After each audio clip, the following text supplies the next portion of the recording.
नमस्कार दोस्तों, कैसे हो आप सब लोग। एसएससी जे 2024 पेपर वन का हम सॉल्यूशन कर रहे थे। 6 जून 2024 मॉर्निंग शिफ्ट की हमने 67 नंबर क्वेश्चन तक कर लिए थे। आज इस लेक्चर में हम उससे आगे क्वेश्चंस को करेंगे। जो स्टूडेंट वीडियो को पहली बार देख रहे हैं, चैनल पे पहली बार आ रहे हैं, उनको मैं इंट्रोडक्शन दे देता हूँ।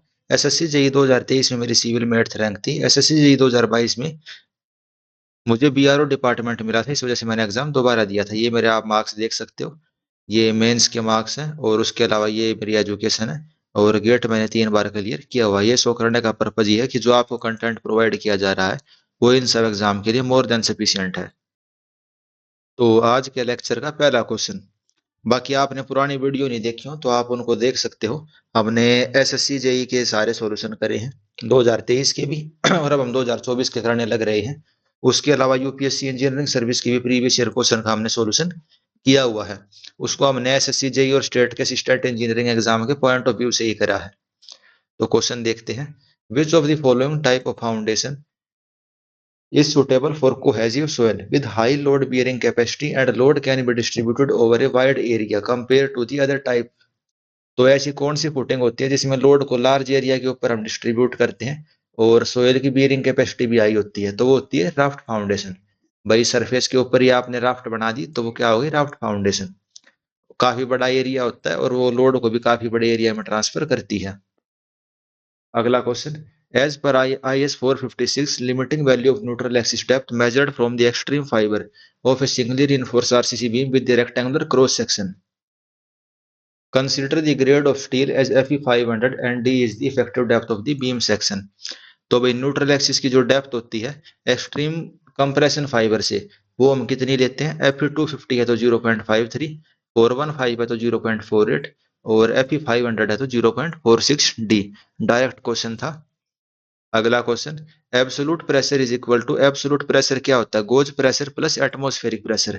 गोज प्रेशर क्या होता है भाई? जो आपका इंस्ट्रूमेंट ने मेजर किया वो तो हो गया गोज प्रेशर, और एटमॉस्फेरिक में जो चल रहा है प्रेशर वो एटमॉस्फेरिक प्रेशर आपका क्या आ जाएगा? Absolute pressure. और गोज प्रेशर मेजर करने के लिए हम एटमॉस्फेरिक प्रेशर को जीरो मान लेते हैं, या फिर आप कह सकते हो रेफरेंस मान लेते हैं। तो एक क्वेश्चन ये भी हमने पिछले लेक्चर के अंदर देखा था। अगला question, net positive suction head which play an important role in the proper selection of the pump is given by. तो इस वाले क्वेश्चन का कोई भी ऑप्शन सही नहीं था, इस वजह से इसके सभी बच्चों को मार्क्स मिल गए। नेट पॉजिटिव सक्शन हेड क्या होता है भाई? एटमॉस्फेरिक प्रेशर क्या है, उसमें से सक्शन हेड को माइनस कर दो, वेपर प्रेशर को माइनस कर दो, और जो फ्रिक्शन वाले लॉस हैं उनको माइनस कर दो, तो आपको क्या मिल जाएगा? Net positive suction head. अगला question, calculate the effective length of a steel column of length 3 meter that is effectively held in position both end and restrained in rotation at one end। तो आपको effective length बतानी है steel column के अंदर। यहाँ पे हम steel वाले फॉर्मूले यूज करने हैं, सोम वाले फॉर्मूले यूज नहीं करने। तो बोथ एंड पे फिक्स है and restrain in rotation eight one and. एक एंड पे यानी कि बिल्कुल फिक्स है, और एक एंड पे क्या कर सकती है? रोटेट कर सकती है, यानी कि पिन वाला जो एंड है। तो इफेक्टिव लेंथ एक तरफ फिक्स हो एक तरफ पिन हो, कितनी होती है? सोम के अंदर तो 0.7 लेते हैं हम, और यहाँ पे कितनी लेंगे? स्टील के अंदर 0.8 लेंगे। स्टील के अंदर कितनी लेते हैं? 0.80 L। तो 8 दिए 24, यानी कि 2.4 मीटर इसका सही आंसर हो गया। एक तरफ फिक्स है और एक तरफ पिन जॉइंट है। अगला question, velocity component of a two dimensional plane motion of a fluid with constant density u is equal to 2x minus x square y and v is equal to x y square minus 2y। Which of the following is the correct statement? Velocity component दिया हुआ है, density उसकी constant है, यानी कि incompressible fluid है। Density constant का मतलब क्या हो गया? इनकम्प्रेसिबल फ्लूइड है। तो कौन सी स्टेटमेंट करेक्ट है? तो स्टेडी अनस्टेडी बताना है आपको। कंप्रेसिबल इनकम्प्रेसिबल तो इस वाली लाइन से क्लियर हो गई भाई, कांस्टेंट डेंसिटी है। तो इसमें कंटिन्यूटी इक्वेशन लगा के देखेंगे। कंटिन्यूटी इक्वेशन क्या होती है? du by d t plus dv by dy, वो du by dx plus dv by dy is equal to zero. Continuity equation यही होती है। ठीक है, पहले x को u को डिफ्रेंशिएट करते हैं। u कितना है? 2x minus x square Y, ये है ना। इसको डिफ्रेंशिएट करोगे तो क्या आ जाएगा? 2 माइनस 2xy। ठीक है, अब y को v को डिफ्रेंशिएट करो तो क्या आएगा? 2xy minus 2। अब दोनों को ऐड कर दो तो सारे टर्म आपस में कट गए, जीरो आ गया। तो कंटिन्यूटी इक्वेशन वैलिड है, तो इस चीज का क्या मतलब है, फ्लो हमारा स्टेडी और इनकम्प्रेसिबल होगा। Fourth option will be correct. आपको केवल इसमें कंटिन्यूटी इक्वेशन लगानी थी, du by T X plus dv by dy। अगला question, the stadia method use in the tacheometer survey generally refer to the measurement taken with a. तो stadia method जो होता है टैक्योमीटर के अंदर, उसमें हम किसकी हेल्प से मेजरमेंट लेते हैं? तो एक तो टैक्योमीटर होता है और इसके अंदर स्टेडिया एयर होते हैं, उनकी हेल्प से।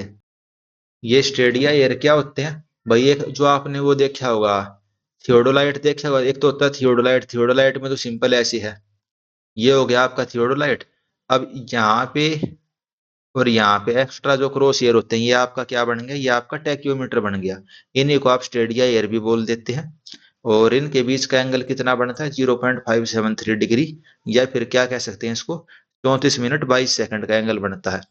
तो टैक्योमीटर सर्वे में स्टेडिया जो मेथड होता है उसमें क्या होता है, टैक्योमीटर होता है और फिक्स ईयर होते हैं इसके अंदर। स्टेडिया मेथड के अंदर फिक्स ईयर होते हैं, ये याद रख लेना आप। स्टेडिया मेथड में क्या होते हैं, फिक्स ईयर, ये फिक्स स्टेडिया ईयर। अगला question, at a T section is designated by ISNT 150 at the rate 223.7 newton per metre. What is the meaning of 150 and 223.7? तो अब देख लो, इससे आसान क्या क्वेश्चन हो सकता है भाई। 150 का क्या मतलब है भाई, इसकी टोटल डेप्थ 150 है, और 223 का क्या मतलब है, इसका वजन जो इसका सेल्फ वेट है वो 223.7 न्यूटन पर मीटर लेंथ है। मुश्किल से 5 सेकंड लगी होंगे इस क्वेश्चन को करने में।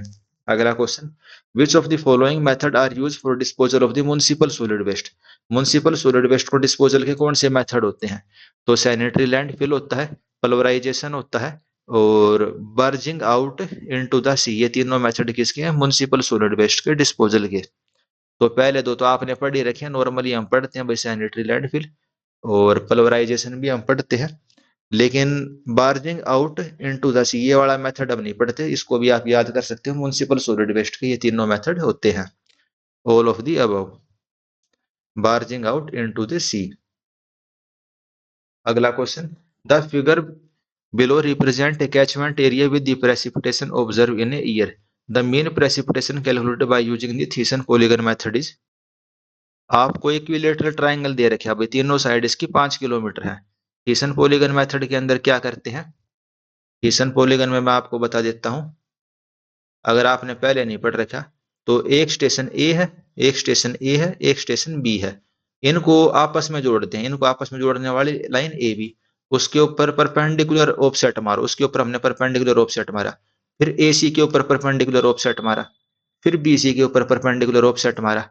ठीक है, तो 3 एरिया बन गए इसके, और इसके अंदर वेटेड एवरेज निकालते हैं हम। उसके बाद हम क्या करेंगे, वेटेड एरिया।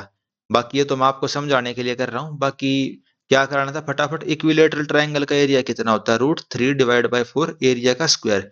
उसके हमें 3 हिस्से कर देने हैं, उसके हमें क्या कर देने हैं, 3 हिस्से। और इसमें तो तीनों हिस्से बराबर हैं, इसमें तीनों हिस्से बराबर हैं, तो सिंपल आपको क्या करना था, 15 + 12 + 10 / 3। तो 10 और 10 20 30, और ये 37, 37/3 कितना हो गया? 37/3 हो गया 12.33। 37/3 कितना हो गया? 12.33। तो वैसे तो ये बहुत आसान क्वेश्चन था, कुछ नहीं करना था इसके अंदर, सिंपल आप एवरेज कर देते तो भी हो जाता। बाकी थीसन पॉलीगन में क्या करते हैं, हम वेटेड एवरेज निकालते हैं भाई। जो एरिया इसके यहाँ पे है मल्टीप्लाई बाई 15 सेंटीमीटर, फिर जो एरिया यहाँ बीच में बच गया मल्टीप्लाई बाई 10, प्लस जो एरिया बीच में बच गया मल्टीप्लाई बाई 12। थीसन पॉलीगन में ऐसे करते हैं। ये मेथड आपको पता होना चाहिए। और एक इसके अंदर पॉइंट आता है कि कैचमेंट के बाहर अगर कोई स्टेशन रखा हुआ होगा तो उसको हम कंसीडर करेंगे कि नहीं करेंगे? तो थीसन पॉलीगन में कंसीडर करते हैं, और बाकी जितने भी मेथड है उन किसी में भी हम कंसीडर नहीं करते उसको। तो एरिया बराबर था, इस वजह से सिंपल हमने एवरेज ले लिया, तो भी हमारा आंसर आ गया। इस क्वेश्चन को हम आखिरी में भी कर सकते थे, बाकी शुरू में भी कर सकते थे। क्या करना, तीनों को ऐड करके 3 से डिवाइड ही तो करना था। अगला question, which of the following steel reinforcement does not act as a shear reinforcement in RCC? तो इनमें से कौन सी स्टील की रीइंफोर्समेंट शियर रीइंफोर्समेंट की तरह काम नहीं करती? तो जो काम करती है उनको देख लेते हैं। Bent a portion of A longitudinal steel, भाई स्टील को आपने बीच में से मोड़ के ऊपर वाले मतलब कंप्रेशन में पहुंचा दिया, तो क्या वो शियर रिइंफोर्समेंट की तरह काम करेगी? जी हाँ, करती है। स्टीरअप इंक्लाइन एट 45 डिग्री, हाँ ये भी शियर रिइंफोर्समेंट होती है। Stirrups perpendicular to beam axis, हाँ ये भी शियर रिइंफोर्समेंट का काम करते हैं। भाई शियर रिइंफोर्समेंट मेरे लिए तो यही होती है, स्टीरअप्स ही होती है। तो दूसरा और चौथा तो वैसे ही हो गया। और bent up portion of longitudinal steel, जो बीम आपने बीच में से मोड़ दी वो भी काम करेगी। लेकिन जो टेंसाइल स्टील होती है parallel to the beam action, वो आपकी स्टीरअप्स शियर रिइंफोर्समेंट के तरीके से काम नहीं करेगी। बेंट अप बीम कैसी होती है? भाई आपकी बीम ये थी, ये है बेंट अप बीम, यानी बीच से आपने मोड़ दी तो ये शियर रिइंफोर्समेंट का काम करेगी।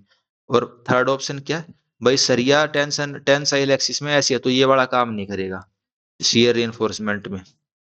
अगला क्वेश्चन, आपको मैच ऑफ द फॉलोइंग करना है। भाई जो बॉक्स है उसका क्या कलर होगा और कौन से टाइप के मेडिकल वेस्ट के लिए उसको हम यूज करते हैं।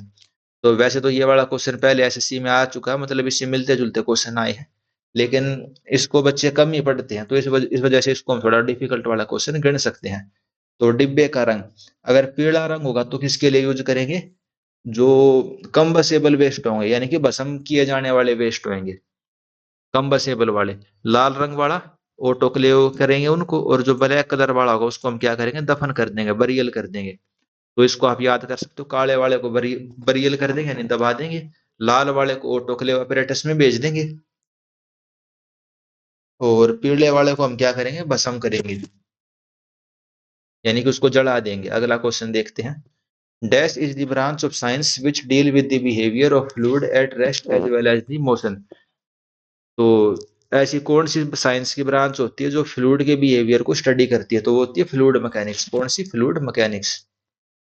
सबसे पहला पॉइंट यहीं पढ़ते हैं ना फ्लूइड मैकेनिक्स के अंदर, deal with study of fluids at rest as well as in motion. अगला question, for retaining wall the Mohr circle radius for the active earth pressure is dash the Mohr circle radius for the passive earth pressure. कोई आपको retaining wall दे रखी है, तो active earth pressure के लिए जो Mohr circle का diagram होगा वो क्या बनेगा? कम बनेगा। कम क्यों बनेगा? अब इससे मिलता जुलता क्वेश्चन पिछले सेट में भी था, वो आपको मैंने दिखाया भी था। उसमें क्या क्वेश्चन था? एक्टिव अर्थ प्रेशर ज्यादा होता है या पैसिव अर्थ प्रेशर? तो एक्टिव अर्थ प्रेशर क्या होता है? कम। एक्टिव अर्थ प्रेशर क्या रहता है? एक्टिव अर्थ प्रेशर कम रहेगा। अब भाई प्रेशर कम रहेगा तो जो उसका सर्कल बनाओगे वो भी कम बनेगा, उसका सर्कल बनाओगे तो उसका रेडियस भी कम बनेगा, 81 का 3। बस वही है। अगर पेपर में आपको ये बात स्ट्राइक कर गई, भाई आपके दिमाग में ये चीज आ गई कि भाई एक्टिव अर्थ प्रेशर हाँ भाई कम होता है तो सर्कल भी कम बढ़ेगा, तो आप इसको कर दोगे। अब बाकी अब तो हम सॉल्यूशन देखने लग रहे हैं, आंसर है हमारे सामने, तो अब चीजें अलग होती हैं, पेपर में अलग होती हैं। बस वहाँ कूल माइंड से चीजों को समझना होता है, क्वेश्चन सारे वहां आसानी मिलेंगे।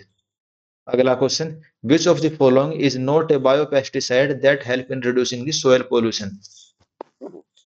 तो इनमें से कौन सा बायोपेस्टिसाइड नहीं है जो कि सोयल पोल्यूशन को रिड्यूस करने में कम करेगा?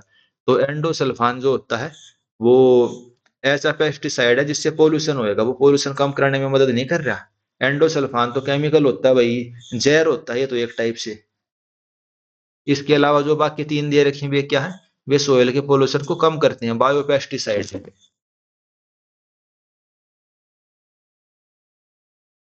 अगला question, which of the following statement are correct with respect to the grain size distribution curve.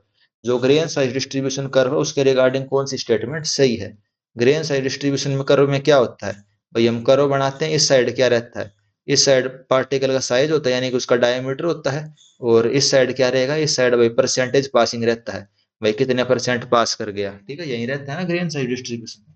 Option देखते हैं। Grain size distribution curve having a horizontal line parallel to x-axis for some distance so purely graded soil। अगर ऐसी line है तो इस चीज का क्या मतलब है? भाई इसके इतने परसेंटेज पार्टिकल हैं, इसके इतने परसेंटेज, इसके इतने, इसके इतने, तो क्या वो पूरली ग्रेडेड सोयल हुई? जी नहीं, वो पूरली ग्रेडेड सोयल नहीं हुई। वो तो यूनिफॉर्म मतलब वेल ग्रेडेड हो गई, क्योंकि अलग हर साइज के पार्टिकल हैं। फिर आती है दूसरी statement, grain size distribution curve having a horizontal line parallel to x-axis for some distance so gap graded soil।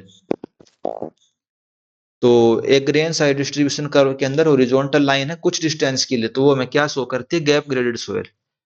जैसे कि भाई हल्के से डिस्टेंस के लिए कोई लाइन हमने ड्रॉ कर दी,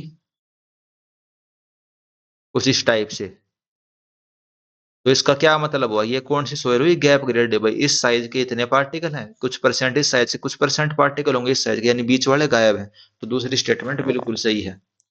तीसरी statement, coefficient of uniformity is large, it show the presence of wide range of size of particle. अगर कोफिशिएंट ऑफ यूनिफॉर्मिटी ज्यादा है तो इसका मतलब क्या, वाइड रेंज ऑफ पार्टिकल है। बिल्कुल सही बात है। जो सैंड होती है उसमें 6 से ज्यादा होना चाहिए, और जो ग्रेवल होते हैं उनमें 4 से ज्यादा होना चाहिए कोफिशिएंट ऑफ यूनिफॉर्मिटी, तब हम क्या कहेंगे, well graded soil. Fourth statement, if the value of coefficient of uniformity is large, it show the presence of narrow range of particle. तो ये उसने थर्ड का गलत उल्टा कह दिया, तो फोर्थ स्टेटमेंट हमारी गलत हो जाएगी। सेकंड और थर्ड सही है, बाकी दोनों गलत हैं। अगला question, the material supported by A retaining wall kept above the horizontal plane at the elevation of the top of the retaining wall is known as the। भाई रिटेनिंग वॉल के ऊपर अगर आपने कोई लोड वगैरह रख रखा है तो उसको हम क्या कहेंगे, उसको बोलते हैं सरचार्ज। उसको हम क्या बोलते हैं, सरचार्ज। अगला question, all the bed of soil filled with water after a heavy storm up to a depth of 1 meter from the surface, if the soil is dry below the depth of 1 meter, the condition of soil up to the depth of 1 meter below the surface is। भाई कहीं पे कोई तूफान आया, यानी कि बारिश वगैरह हुई है, और 1 मीटर डेप्थ तक की जो सोयल है वो पानी से पूरे तरीके से भर गई, और 1 मीटर से नीचे की जो सोयल है वो सूखी पड़ी है। तो 1 मीटर तक की जो सोयल है उसको हम क्या कहेंगे भाई, सैचुरेटेड सोयल है। 1 मीटर डेप्थ तक की सोयल क्या है, सैचुरेटेड। उससे नीचे वाले को क्या कह देंगे, उससे नीचे वाले को ड्राई कह देंगे। इसमें क्या था। अब इतने आसान आसान क्वेश्चन आते हैं, बस वही है, पेपर में ढूंढने हैं और करने हैं। टाइम ज्यादा नहीं देना, हर क्वेश्चन को 10-15 सेकंड दो और फटाफट करो। Which of the following is not a secondary treatment use unit in the waste water treatment। तो वेस्ट वाटर में सेकेंडरी ट्रीटमेंट में हम इनमें से किसको यूज नहीं करते, तो इम ऑफ टैंक को हम यूज नहीं करते। जो बचे हुए तीनों ऑप्शन है भाई, ट्रिकलिंग फिल्टर, एरिएटेड लगून्स और एरिएशन टैंक, ये क्या होते हैं, वेस्ट वाटर के ट्रीटमेंट के सेकेंडरी मेथड होते हैं।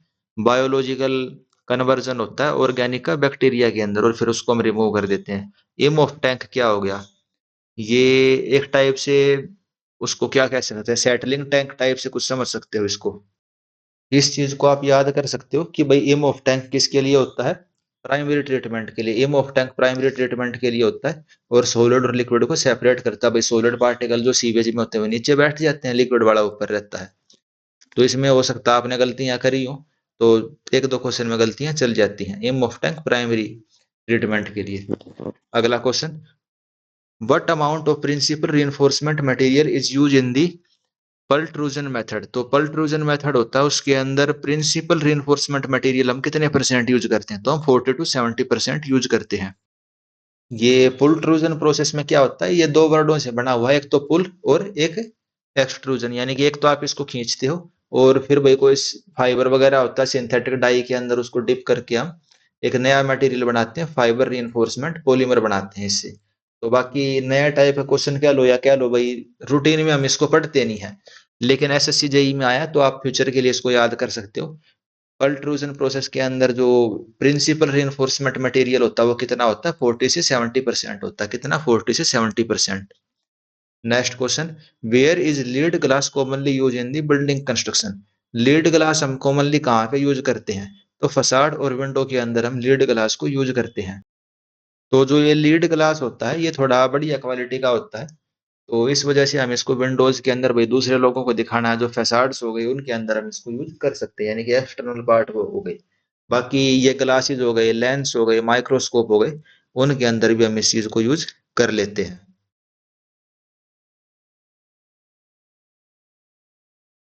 अगला क्वेश्चन देखते हैं, which property of timber made it resistant to corrosion and rust. तो टिम्बर की ऐसी कौन सी प्रॉपर्टी होती है जो इसको रस्ट और करोजन रेजिस्टेंस बनाती है, तो नॉन मेटिकल मेटेलिक कंपोजिशन। भाई जो जंग लगती है वो किस में लगती है, आयरन के अंदर लगती है। तो टिम्बर के अंदर क्या, टिम्बर के अंदर कोई लोहा थोड़ी ना, मेटल थोड़ी ना, तो नॉन मेटल कंपोजिशन की वजह से ये करोजन रेजिस्टेंस और रस्ट रेजिस्टेंट रहता है। समझ पा रहे हो ना बात को भाई, टिम्बर में जंग क्यों नहीं लगता, क्योंकि इसके अंदर मेटल है ही नहीं। तो 89 का फोर्थ ऑप्शन। अगला question, automatic rain gauge are in the form of a pen mounted on a clock driven chart and can give a permanent automatic rainfall record. Which of the following is an example of automatic rain gauge। तो automatic rain gauge का example इनमें से कौन सा है, float type rain gauge. कौन सा example है, फ्लोट टाइप रेन गेज। क्या रहेगा भाई, एक बर्तन के अंदर पानी रहेगा, और एक फ्लोट रहेगा, फ्लोट यानी कि गुब्बारे टाइप का, जैसे पानी की टंकी में लगा रहता है गुब्बारा। तो जैसे जैसे पानी का लेवल बढ़ेगा, बारिश होएगी, वो गुब्बारा ऊपर की तरफ उठता जाएगा, और भाई एक कागज के ऊपर रिकॉर्ड होती जाएगी कितनी बारिश होने लग रही है। इंटेंसिटी भी पता चल जाएगी, और भाई कितनी हो रही है बारिश वो भी पता चल जाएगी।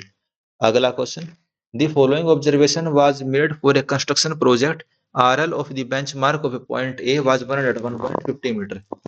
तो बेंचमार्क कितना है, 101.50 metre. Top reading inverted on a benchmark was 2.25 meter and reading at point B on the ground surface when instrument was shifted by 1 metre. तो भाई स्टाफ रीडिंग आपने इन्वर्टेड ली कितनी, 2.25 मीटर। तो सबसे पहले तो 101 में से 2.25 को कम कर दो, ठीक है, तो हमारी हाइट ऑफ इंस्ट्रूमेंट आ गई। फिर हम गए बी पॉइंट पे जो कि जमीन पे था, फिर इसमें से 1.05 आप कम कर दो, ठीक है। After the change point the staff reading to the point B was measured 1.35, फिर इसमें 1.35 जोड़ देंगे। Last reading was taken at the bottom of canopy with staff inverted 4.1 RL of the point C, फिर इसमें 4 मीटर को जोड़ देंगे।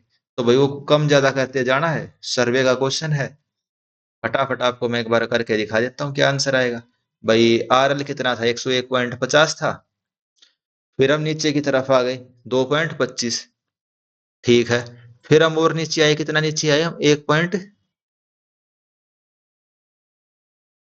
1.05 हम और नीचे आ गए, ठीक है। फिर हमने पॉइंट को चेंज कर लिया, हमने बी पे रीडिंग ली 1.35, तो हमें 1.35 जोड़ना पड़ेगा। लास्ट रीडिंग हमने कैनोपी के नीचे ली है, इन्वर्टेड स्टाफ था, तो हमें 4 को जोड़ना पड़ेगा। तो कितना आ गया आंसर हमारा, 103.65, 103.65। तो बेसिक क्वेश्चन था, कैलकुलेशन थोड़ी ज्यादा हो सकती है, तो इस वजह से आखिरी में आप इसको कर सकते थे। ऊपर नीचे जाना था वो बस आपको माइंड में सेट होना चाहिए, सर्वे हम कैसे करने लग रहे हैं। Consider the following statement about the stability criteria of a gravity dam. Gravity dam का स्टेबिलिटी क्राइटेरिया के रिलेटेड स्टेटमेंट है, देखते हैं क्या कहता है। पहली statement, if the force of friction is more than the force of water pressure the dam safe against the sliding. जो फ्रिक्शन की फोर्स है वो ज्यादा होगी तो डैम हमारा सेफ रहेगा, तो बिल्कुल सही बात है। भाई पानी है, पानी डैम के ऊपर प्रेशर लगाएगा, उसको रोकेगा कौन, फ्रिक्शन रोकेगा, और फ्रिक्शन ज्यादा होगा तो डैम हमारा सेफ है। पहली स्टेटमेंट बिल्कुल सही।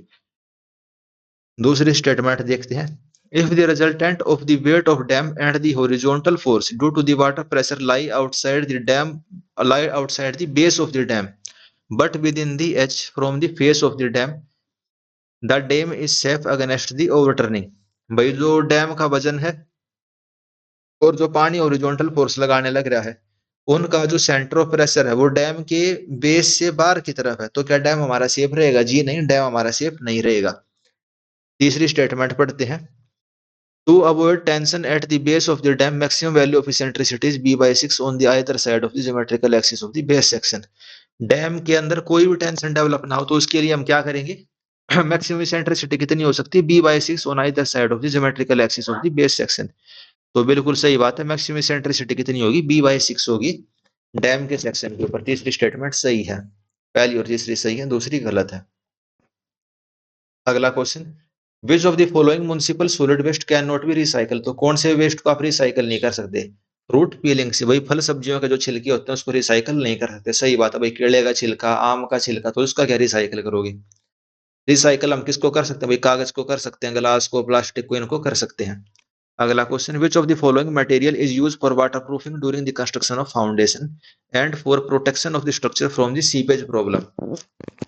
तो इनमें से कौन से मटेरियल को हम वाटर प्रूफिंग के लिए यूज करते हैं फाउंडेशन के कंस्ट्रक्शन के दौरान, तो किसका हम यूज करेंगे, पिच का यूज करेंगे सीपेज प्रॉब्लम से बचाने के लिए, और वाटर प्रूफिंग के लिए हम किसका यूज करेंगे, पिच का यूज करेंगे, PITCH, इसको आप याद कर सकते हो। अगला क्वेश्चन देखते हैं, under which of the following condition an element subjected to stress is said to be in state of triaxial stress. तो किसी एलिमेंट के ऊपर आपने स्ट्रेस लगा रखा है, तो हम उसमें ट्राई एक्सियल स्ट्रेस कब कहेंगे, तो भाई 3 परपेंडिकुलर डायरेक्शन पे उसके ऊपर स्ट्रेस लगने लग रहा है, तो उसको हम क्या कहेंगे, triaxial stress. When the principal stress acting along the 3 mutually perpendicular direction. अगला question, hazard marker should reflect dash light visible from a distance of about. तो जो हजार्ड मार्कर होते हैं उनकी कौन सी लाइट होती है, येलो लाइट होती है। भैया तो आपने रोड के ऊपर रात में कभी गए होगे, तो साइड साइड में जो हजार्ड मार्कर रहते हैं या येलो कलर के जो रिफ्लेक्टर होते हैं, कैंसी लाइट होती है, उनकी येलो लाइट होती है। और कितना डिस्टेंस दूर से वे दिख जाने चाहिए, कम से कम 150 मीटर दूर से वे दिख जाने चाहिए। तो ये हो सकता है आपको भाई याद ना हो, येलो वाला तो ठीक है, चलो सबको पता हुआ येलो लाइट होती है रिफ्लेक्टर की, हजार्ड मार्कर्स की। लेकिन कितनी दूर से, 150 मीटर दूर से हमें भी दिख जाने चाहिए। इस चीज को आप याद कर सकते हो इन फ्यूचर के लिए। अगला question, an economical cross section of an irrigation canal is formed partially in cutting and partially in filling with the depth of cutting in the canal cross section equal to the balancing depth. What does this indicate? तो balancing depth वाला एक question हमने पिछले set में भी देखा था, इस वाले सेट में भी आ गया। भाई कटिंग के अंदर जितनी क्वांटिटी थी उतनी क्वांटिटी फिलिंग के अंदर है, तो हम क्या कहेंगे, इकोनॉमिकल क्रॉस सेक्शन, उसको हम क्या कहेंगे, इकोनॉमिकल क्रॉस सेक्शन। और जो डेप्थ होती है उस डेप्थ को हम क्या बोलेंगे, उस डेप्थ को हम बोलेंगे बैलेंसिंग डेप्थ। याद कर लेना, इकोनॉमिकल डेप्थ नहीं बोलेंगे, बैलेंसिंग डेप्थ बोलेंगे। और क्रॉस सेक्शन इकोनॉमिकल कहलाएगा। तो इसका मतलब क्या भाई, डेप्थ तो भाई कटिंग में जो अर्थवर्क चाहिए मिट्टी चाहिए, वही हमें फिलिंग में मिट्टी चाहिए, अर्थवर्क मतलब मिट्टी। तो third statement will be correct. अगला question, as per IS 383 maximum crush value of aggregate use for runway and other bearing course will be. Crushing value जो कोर्स एग्रीगेट की होती है, अगर आप उसको रनवे में हो या फिर पेवमेंट के अंदर यूज कर रहे हो तो कितनी होती है, 30 से ज्यादा नहीं होनी चाहिए। Maximum crushing value for runway कितनी, 30।